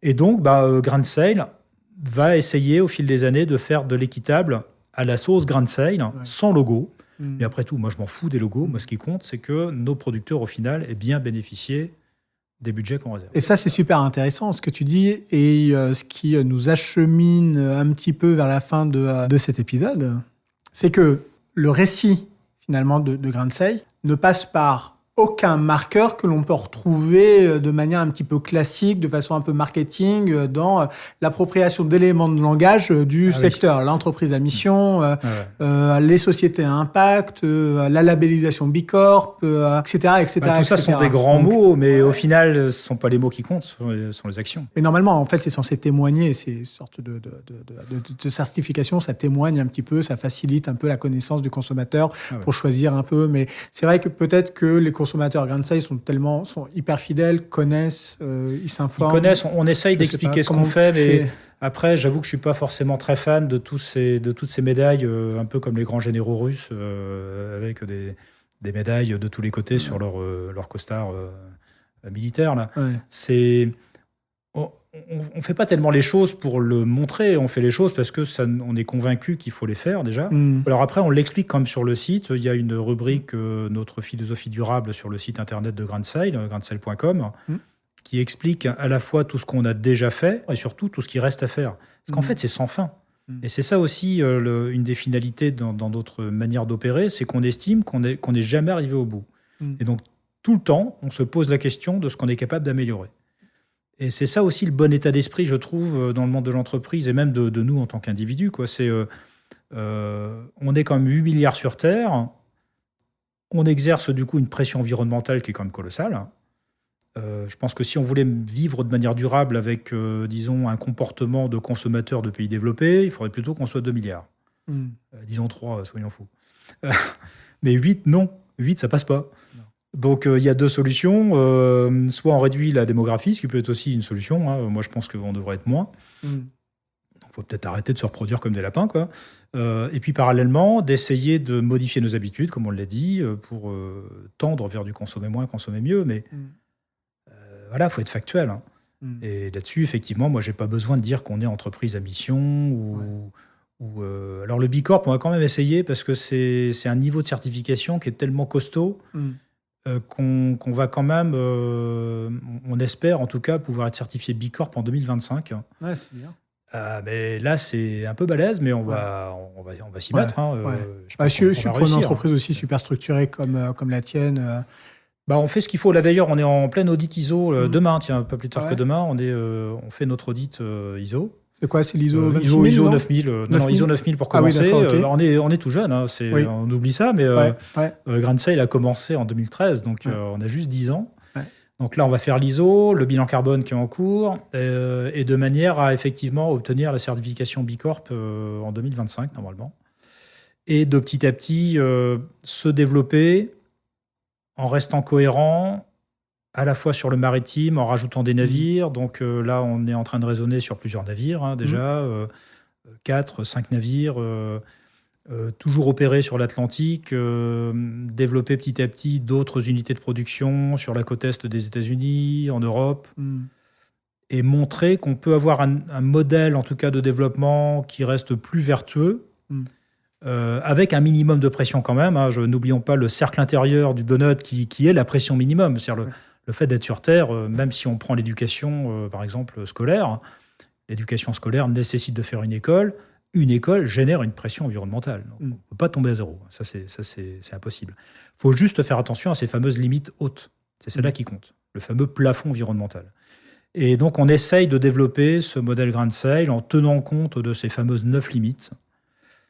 Et c'est très intéressant déjà, puisque c'est une approche qui est beaucoup plus exhaustive, en tout cas, que la RSE, un peu violon quand même, ou le développement durable, un peu trop simpliste à mon goût, et qui laisse du coup la porte grande ouverte au greenwashing. Faut quand même dire les choses. Vous avez inauguré, en fait, il n'y a pas très longtemps, c'est quoi, 2021 En octobre 2021. Ouais. La toute nouvelle chocolaterie de Morlaix, puisque historiquement, on était à Lambeur, c'est à 20 minutes, en fait, dans le nord de Morlaix. Mais c'était un ancien corps de ferme avec une boîte blanche en fait à l'intérieur, donc une salle agroalimentaire, mais qui était devenue évidemment trop petite. Et donc on a monté cette nouvelle chocolaterie à Morlaix qui fait 2500 mètres carrés, donc qui est vraiment l'outil de production de base pour nos chocolats au sens large, tablette compris évidemment, et avec en plus une zone de vente directe qui est elle-même connectée à tout un couloir de visite qui permet, on va dire, c'est un couloir qui se parcourt dans les deux sens. À l'aller, on apprend un petit peu toute la théorie sur le chocolat avec les origines géographiques, l'histoire, etc. Et au retour, on passe devant la production. Ce qui fait qu'en un aller-retour, en fait, on a appris un petit peu la théorie et la pratique. Ouais, que sur le chocolat, pas sur le café. Que sur le chocolat. Ouais. Le café, c'est plus bas. C'est au siège d'ailleurs de l'entreprise, donc à Morlaix. La torréfaction est située au pied de la rivière, donc à côté des écluses. Et c'est là où est mon bureau d'ailleurs. On est au pied de la rivière et la torréfaction s'est toujours fait là. Alors là, on est en train d'en monter une deuxième d'ailleurs à Tollet qui va permettre de booster la capacité de production en café, puisque là, on est par exemple en région parisienne, on commence enfin à distribuer nos cafés. Ouais. Mais jusqu'ici, on ne voulait pas le faire parce qu'on était trop limité en fait en capacité de production. Ah ouais, d'accord. Donc là, on a réinvesti dans un torréfacteur plus puissant, avec une ensacheuse, etc. Donc c'est un développement progressif, mais c'est vrai que la chocolaterie de Morlaix, elle est emblématique. C'est quand même, on a fait un beau bâtiment qui est très plaisant, même pour les ouvriers de l'ESAT. On a même travaillé la couleur de la lumière pour que ça soit plus chaud, plus agréable. Il y a une forme de scénographie sur place, donc ce qui améliore, j'imagine, les conditions de travail, évidemment. Oui, c'est ça le but, c'est de se dire, quitte à travailler 8 ou 10 heures par jour, autant le faire dans des conditions sympas, quoi. Ouais. Et c'est un peu le fil conducteur un peu de tout ce qu'on fait, d'ailleurs. Et sur les bateaux, pareil. GrainSale 2, ça va être un navire assez assez plaisant, on va dire, à naviguer, quoi, avec plus de place, Et prévu pour quand, du d'ailleurs confort. Là, il sort au mois d'octobre-novembre. Il va être maté sur Lorient. On va jouer avec D'accord. pendant un mois ou deux pour tester quand même, Ouais. voir si tout Ouais. va bien. Et Que il tout va tient. débuter ses opérations de transport dès le mois de janvier. Donc c'est un navire qui va faire, il va beaucoup plus naviguer que le premier. Donc le Grand Parce que Sail le premier, 1, il reste quand même d'actu, il reste. oui, Ah, c'est il un fait navire partie de- qui passe 180 jours par an en mer, quand Ouais. même. Donc c'est un navire qui navigue beaucoup, mais qui Mhm. fait que 2 boucles par an, 2 D'accord. boucles transatlantiques. Ouais. Donc 4 transats par an. Mhm. Grand Sail 2 va la première année faire 5 boucles par an, donc Ouais. 10 transats par an, Ouais. du coup, parce que la boucle c'est un aller-retour. Mhm. Et à partir de 2025, c'est un navire qui fera 6 boucles par an. D'accord. Et voilà, donc c'est un navire qui va passer 250 jours en mer à peu près, quoi. Donc ce sont des navires qui sont évidemment beaucoup plus exploités qu'un navire de plaisance. Je rappelle la stat en France, un navire de plaisance sort 3 ou 4 jours en mer Ah, seulement par an. Ah ouais. C'est ça. Ah ben, il est là le vrai coût environnemental. Non. Ah oui. Donc c'est bien d'avoir un bateau, mais c'est encore mieux de naviguer avec. Donc Ouais, c'est ça. Bah oui. c'est vrai que là, pour le coup, Grand Sail 2, ce sont, cette gamme de navires, en tout cas les 50 mètres, ce sont des navires qui sont vraiment faits pour la transatlantique. Une capacité d'emport de 238 palettes, 350 tonnes, un équipage de 7 marins, Mhm. 9 cabines, donc il y a 2 places supplémentaires. D'accord. Et puis voilà, quoi. Donc, Hmm. c'est le navire de transport très bas carbone, avec 90 à 97% d'économie, Mhm. une vitesse de 11 à 12 nœuds, donc très efficace, Mhm. qui transporte l'unité logistique, c'est la palette. Mhm. Donc, il n'y a pas de conteneur, c'est vraiment du chargement en palette direct. Et puis voilà, quoi, c'est une espèce de bête de course environnementale, très bien toilée, Ouais. très beau en plus. Enfin, je pense qu'on a reçu le design. Bon, après, Alors, il est fait sur quel chantier? il est fait chez Piriou. D'accord, ok. Chantier Ils sont Piriou, mais pas situés- Piriou en Bretagne. Il n'y Ouais. avait pas assez de place, en Ah tout ouais cas, pas de slot, Mhm. comme on dit dans le métier, pas de slot disponible. Mais donc, il est fait au Vietnam, à Ho Chi Minh. D'accord. Et ils ont une très, très bonne qualité de réalisation là-bas. Enfin, c'est, Ouais. Franchement. Ok, donc C'est en top, fait, le test, ça sera Ho Chi Minh. Alors Bon, non, allez, le quoi, test, on va Saint-Malo. le tester autour de la Bretagne, golfe de Gascogne s'il faut, enfin, Ouais. dans nos conditions, on va dire. Ouais, ouais, ouais. Et ouais, c'est un navire qui va être, je pense, assez impressionnant quand même, Ouais. puisqu'on a des on mâts a carbone dans le mât arrière qui fait 50 mètres. Donc Mhm. c'est. Alors, des mètres. il me semble que Grand Sail 1 ne permet d'acheminer que 50%. Oui. Des... C'est-à-dire qu'il est déjà saturé depuis longtemps, on le Ouais. savait. On voulait limiter le risque industriel en démarrant par un navire en de 24 mètres. sous-dimensionnant. En un sous-dimensionnant, peu, mais voilà, parce qu'en ouais. maritime, il faut être un peu humble quand même. L'humilité, c'est un peu la Ouais, base en ouais, maritime. ouais, ouais. Et on a bien fait d'ailleurs, parce qu'on a appris énormément avec ce premier navire. Mhm. Et effectivement, on réussit en ce moment à trimballer à peu près 51-52% de nos cacao Mhm. avec ce navire, et un petit peu de café. Pas beaucoup de café, Mhm. mais parce que toute la place est prise par le cacao. Ouais. Mais comme notre but, c'est de faire 100%, Ouais. c'est pour ça qu'il nous fallait le Grand Sail 2 dès que possible. Et là, c'est largement possible. Grand Sail D'accord. 2 Là, permettra de transporter tous les cafés et tous les cacaos.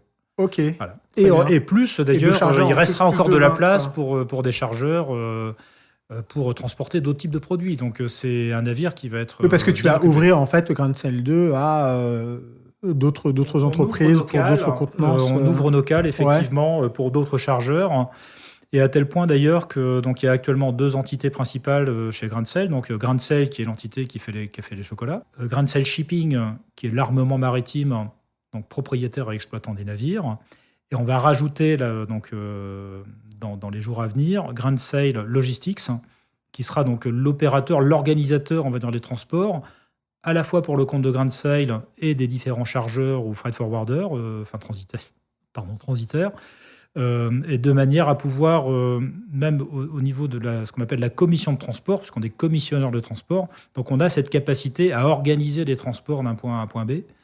On est en plus OEA, donc opérateur économique agréé. Mhm. Donc, ce qu'on veut montrer aujourd'hui, c'est que on est capable d'être largement aussi professionnel que du transport classique.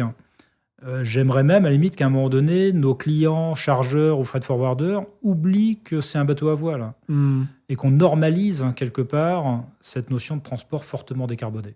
Ouais. Que ça devienne logique, cohérent, simple, Le réflexe aussi. de passer par un navire comme ça, plutôt que de passer par un porte-conteneur. D'accord.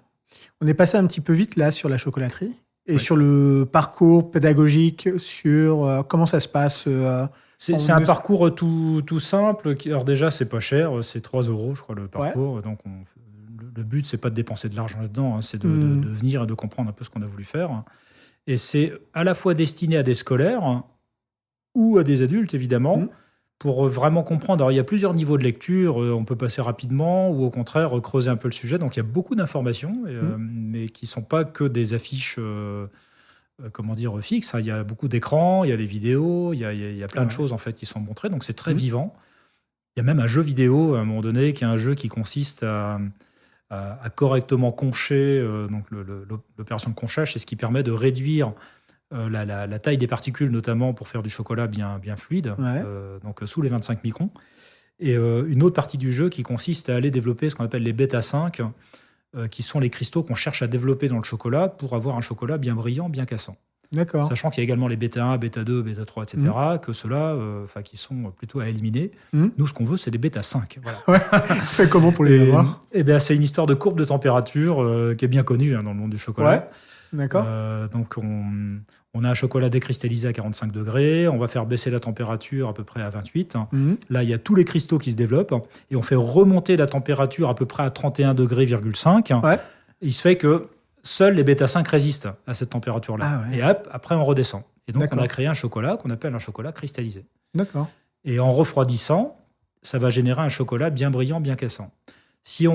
À l'inverse, si on prend un chocolat totalement décristallisé et qu'on le solidifie en une seule fois, donc on fait baisser sa température, on aura un espèce de chocolat un peu pâteux, un peu désagréable en fait en bouche. Ah ouais, d'accord. Très bien. Donc la cristallisation du chocolat fait partie de la maîtrise de ce processus d'élaboration. Ouais, c'est ce que tu disais, c'est compliqué en réalité. C'est très compliqué. Le chocolat, c'est... Enfin, le café à côté, c'est une promenade de santé, quoi. Ah ouais. Le chocolat, c'est très complexe, ça demande beaucoup de machinerie. Chaque tuyau qui transporte du chocolat doit être un tuyau qui doit être chauffé, donc tuyau double pot. La moindre pompe doit être chauffée. On est au 10e de température partout. C'est infernal. Franchement, là, on est un peu détendu maintenant parce qu'on a appris depuis des années, mais au début, on a souffert. Ça a été très compliqué de monter ça. Donc, il y a des ingénieurs qui travaillent à grain de sel. On a fait venir des spécialistes, on a recruté des chocolatiers, on a recruté un directeur de production, etc. Enfin, on a staffé l'entreprise pour atteindre le niveau de maîtrise rapidement. Finalement, à la chocolaterie, on parle, ce parcours témoigne de la fabrication du chocolat. Il ne témoigne pas, alors peut-être que je me trompe parce que malheureusement je ne l'ai pas fait, bien que j'ai pu m'approvisionner en chocolat à l'usine. Encore une fois, des engagements, des process, de la manière de faire. Est-ce que on va un jour en fait avoir un lieu où on apprendra justement comment Grain de Sel s'est constitué, sa logique, comment en fait, quelle est la philosophie qui a animé un petit peu tout cela? Parce que c'est bien de faire. Mais si on a envie aussi d'inspirer un peu le changement, si on a envie d'inspirer les gens à changer de modèle, il faut aussi en fait que les gens sachent s'inspirer de ce qui a existé et de ce qui a fonctionné. Donc ça aussi, c'est quand même relativement important. C'est vrai que on s'en rend pas forcément compte.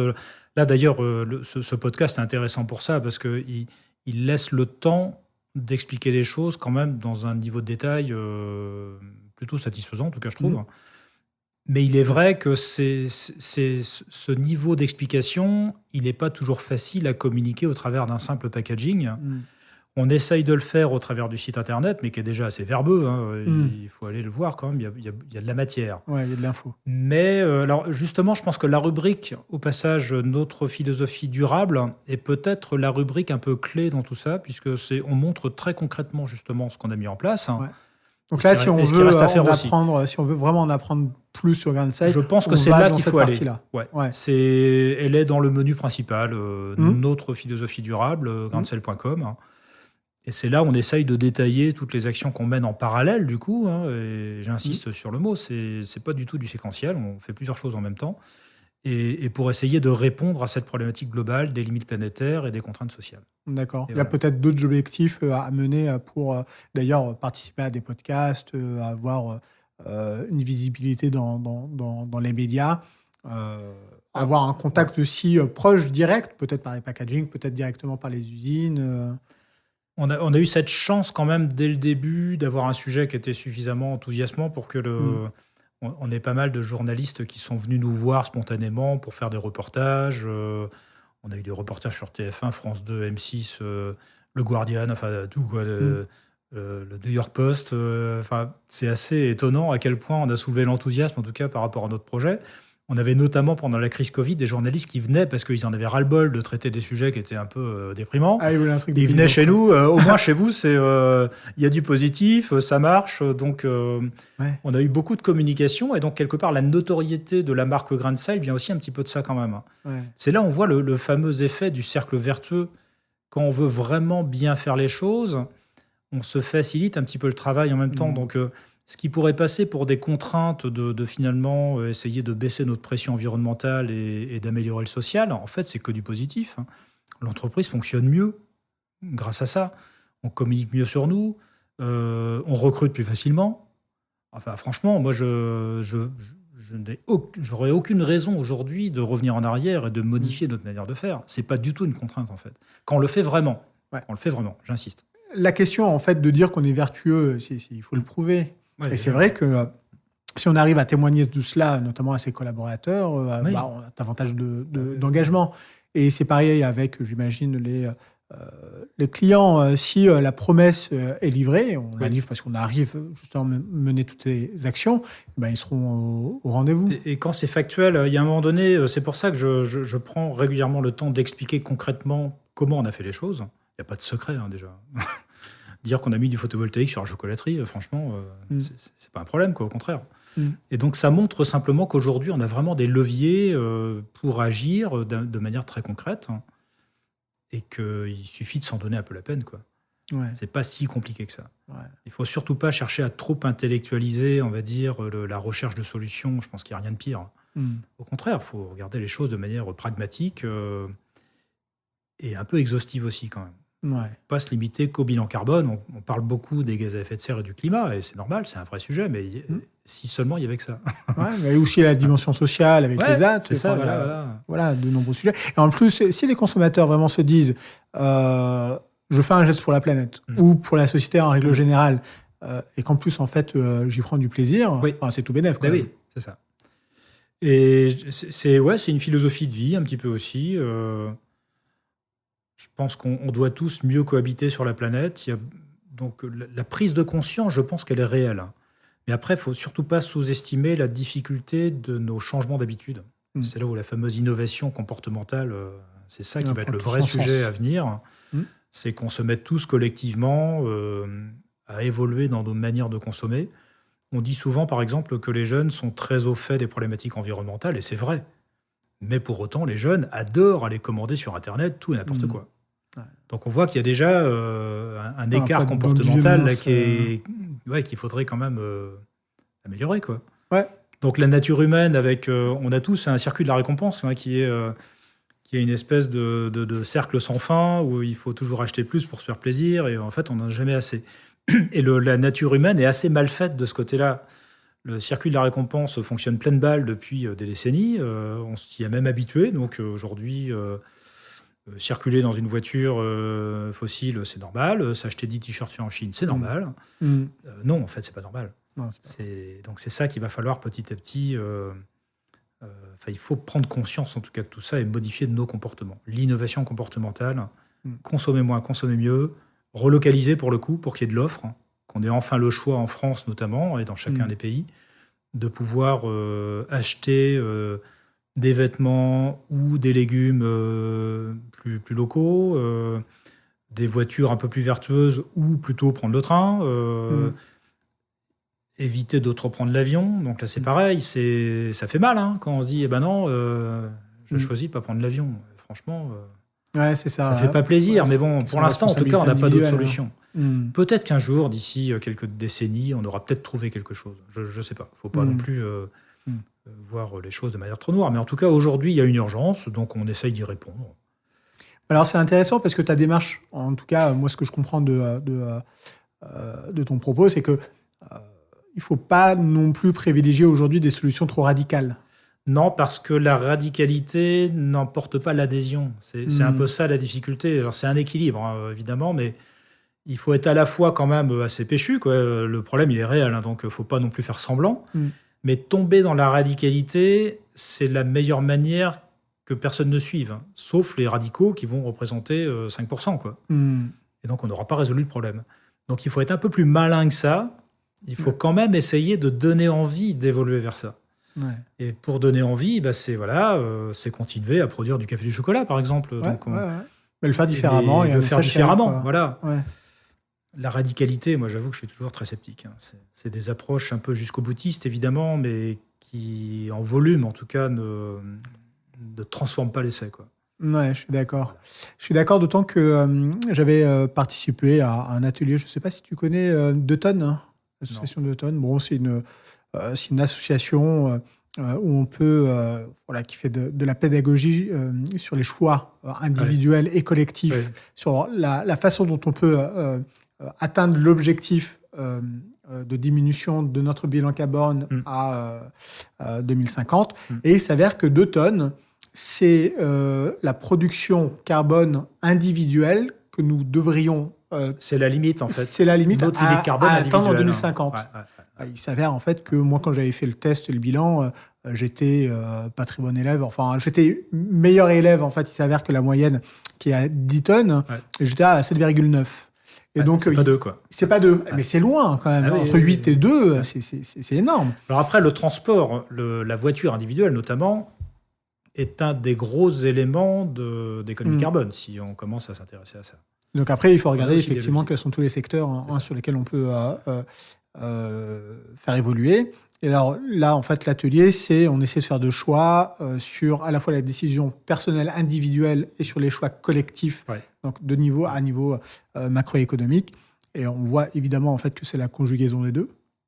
On voit également d'une certaine manière en fait que les choix macro influencent aussi quand même considérablement la façon dont on atteindra ces 2 tonnes.